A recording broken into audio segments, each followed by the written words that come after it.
Hi guys, it's Jess from Honest Fiction and welcome back to my channel. In today's video, I'm going to be sharing 10 books that give me summer vibes.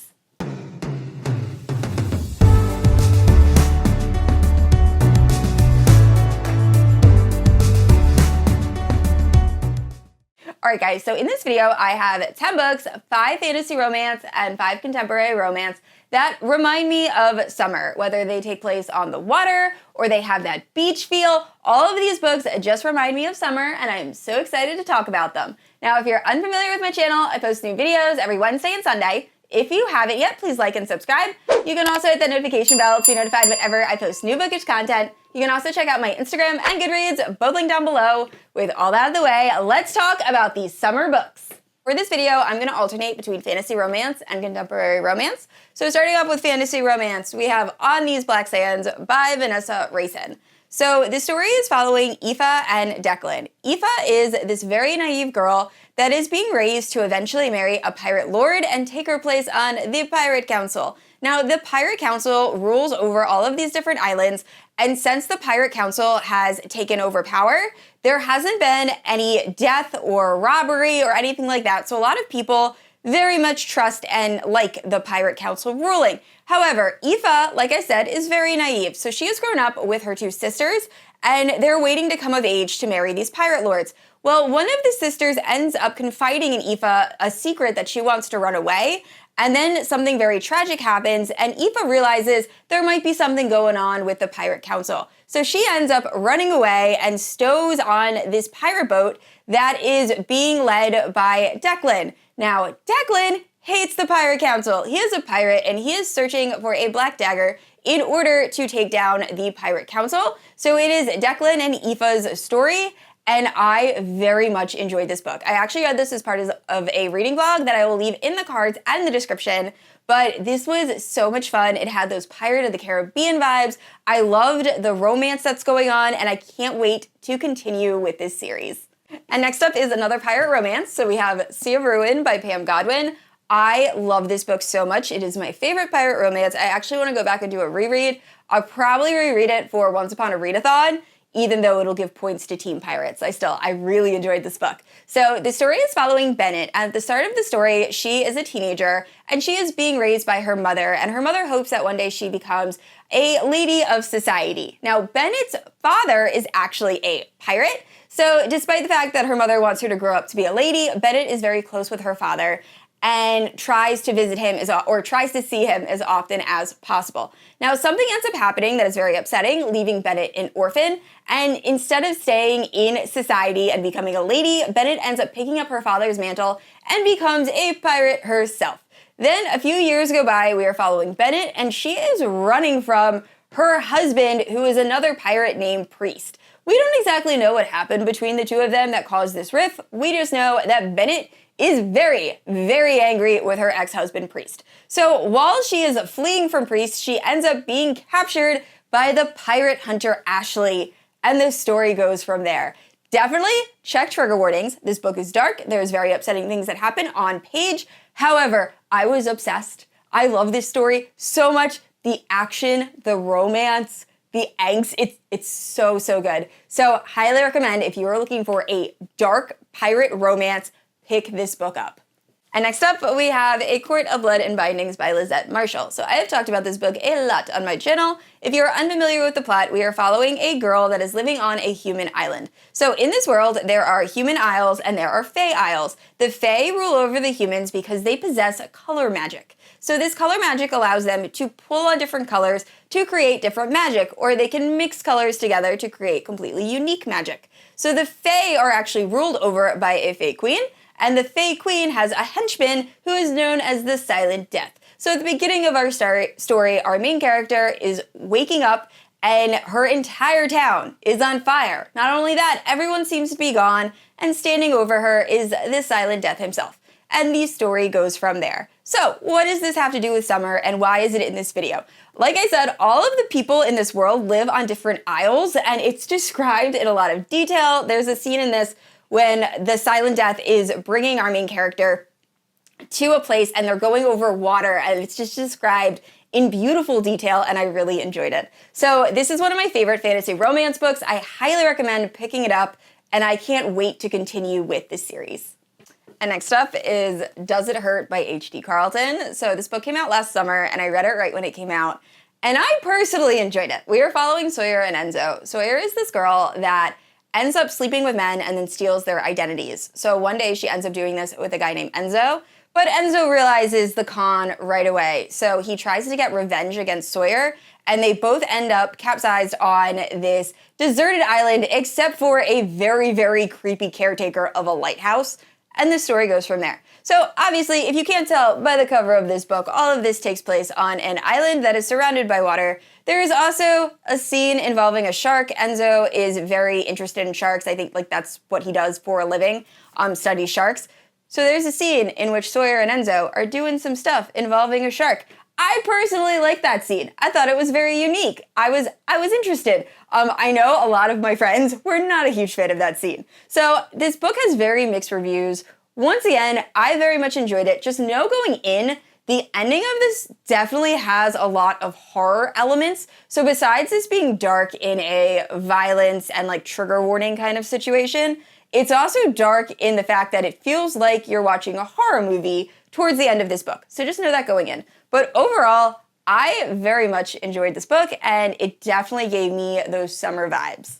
And next up is House of Eating Wings by Olivia Wildenstien. So this story is following Fallon, and Fallon is a half-human, half-fake girl that is living in this fae community. Now, Fallon has rounded ears, which designate her as only being half fae, so she is really looked down upon, and despite this, Fallon ends up having an entanglement with the prince of the fae, Dante. Now, Fallon becomes completely obsessed with Dante, and when an oracle comes to Fallon and says that she foresaw that if Fallon was able to track down these statue ravens, then she will eventually be queen. Now, Fallon wants nothing more than to rule beside Dante, so she decides she's gonna find these birds, and the story goes from there. Now, why this book is in this video is because the world building in this is very heavily influenced by Italy.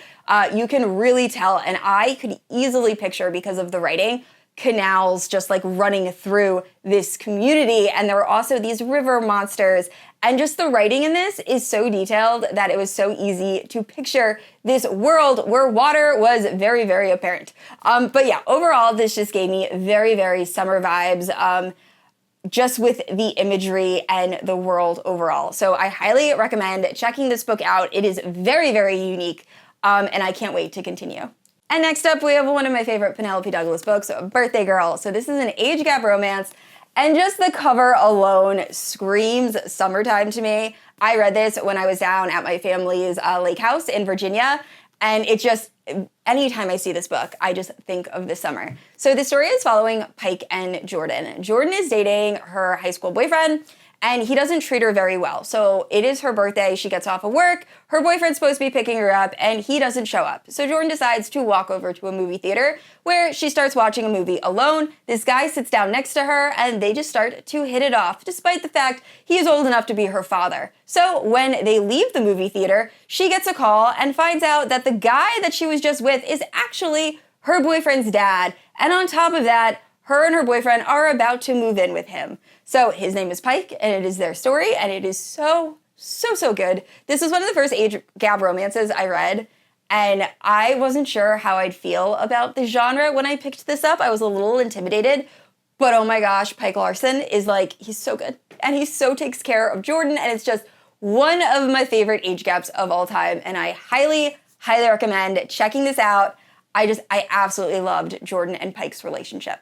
And next up is All the Stars and Teeth by Adalyn Grace. This is a YA fantasy. I read it a few years ago, and I just remember it being so atmospheric. So we're following Amora, and Amora lives on an island where she will eventually become, I think it's a necromancer, but she's able to use this incredibly dangerous power. However, when she goes to take this power and become the new necromancer of her island, something goes awry, and she ends up having to flee for her life. So on her way to flee and run from the people of her island, she ends up finding Bastion, and Bastion is a pirate, but his ship is also cursed and he's unable to use his magic. So Amora and Bastion end up teaming up to try to help each other. And like I said, it has been quite a while since I've read this, so I forget a lot of like the little nuances of this book, but I do remember just feeling so immersed, and it's such a summer read. So there is a part of this book where they are fighting a kraken type monster on this pirate ship, and it's described in such a way that like you can picture like the salty water splashing in your face. Like it's just done so well. This is the same author that also wrote Belladonna, which is one of my favorite books that I read in October, fantasies I read in October. So definitely check this out. I will be rereading this in June for Once Upon a Readathon. Although, once again, this does not feature mermaids. I gotta find more mermaid books. If you have any mermaid recommendations, leave them down in the comments below. But I'm so excited to reread this and just fall back into this world. And next up is a very emotional romance. So we have Between Hello and Goodbye by Emma Scott. So every single Emma Scott book I have read has made me bawl. And that was also the case with this book. This book is so good, but have tissues ready. So our main character is Faith, and she is this woman that is working in a company. However, she's really not giving it her all. She's just kind of going out and partying and not taking anything seriously. So her boss pretty much tells her, hey, we want to make you partner, but we're really not feeling your lifestyle, so why don't you go take a few days and like get your life together. So she decides to go to Hawaii, and when she gets there, after something happens, she ends up meeting a fireman named Asher, and they have this very brief relationship, but they both say since he lives in Hawaii and she lives in New York, it's not gonna last. However, when she leaves, they are both pining after each other, so they end up having a long-distance relationship, and that is this story, and it is so good. I think it really showcases how tough a long-distance romance can be, despite the fact that you both absolutely love each other. And I just really enjoyed this story. Now, this takes place for the majority in Hawaii, which is why it is in this video. It gives you all of those like Hawaiian feels, and it really reminds me of summertime, especially this cover. I mean, that just screams summer.